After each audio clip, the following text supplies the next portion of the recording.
providers of Minnesota's The Inside Scoop, with your advocacy team, Toby Pearson, Aaron Bowie, and Todd Bergstrom.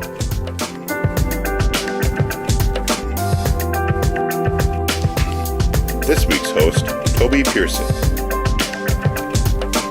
Welcome to today's Inside Scoop. Today is Friday, May 11th.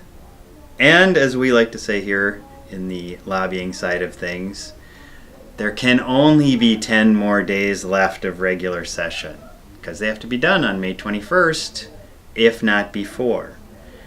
I'm not thinking they'll get done early, but it's always possible. So where are we and where do we stand? Here's where we stand. Currently, the abuse and neglect language is sitting in the Omnibus Supplemental Spending Bill, is how we're supposed to refer to it.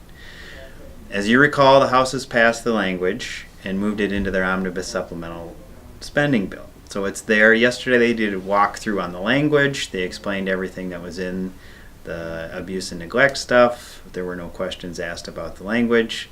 So now the conference committee folks have an understanding of where the position is of the House. The Senate, on the other hand, does not have language in their Omnibus Supplemental Spending Bill. Their Senate position is currently sitting on the table in the Finance Committee, which is the same status as it was last week, because of fiscal implications that came down from a fiscal note.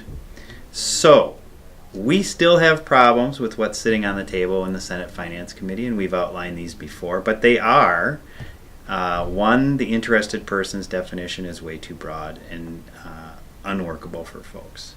Two, continuity of staff language requirements are overbroad as well and too restrictive.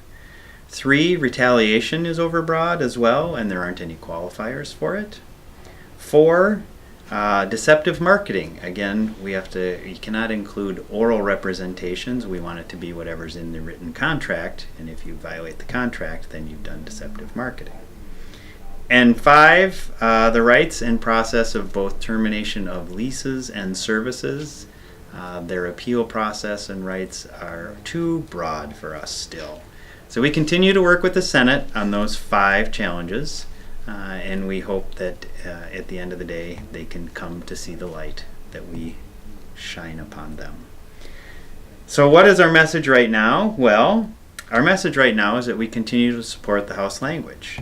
The House language does 3 important things, and without getting into the super details about it all. 1, we feel that it takes steps to prevent abuse by addressing all of the recommendations of the Office of the Legislative Auditor. 2, it increases transparency. And 3, it holds people who are perpetrators accountable for their actions. We think those are 3 key principles. They should get done. We think the House language does that. Now, there are some logistical challenges that we will face moving forward. 1, will the Omnibus Supplemental Bill be the only vehicle, and will that get signed by the governor?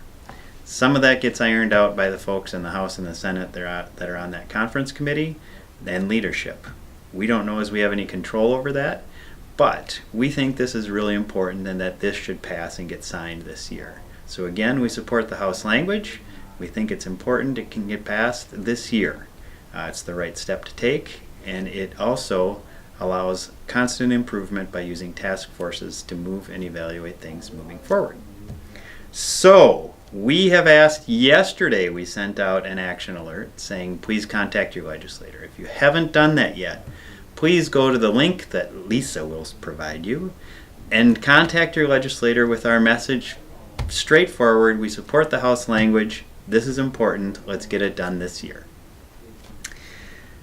As they move to the end, they will have 3 big things and then several little things that they have to address. 1, they release their bonding bills. Now they know what they're talking about within the scope of bonding. This is usually a bonding year.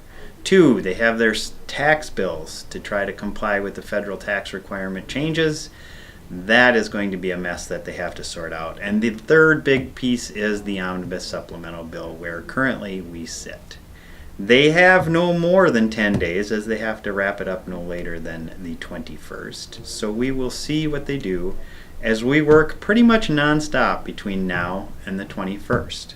But we will provide you an update again next week in the Inside Scoop, and look for our action articles and or action alerts as well as we move towards the end. See you next week. That's the Inside Scoop.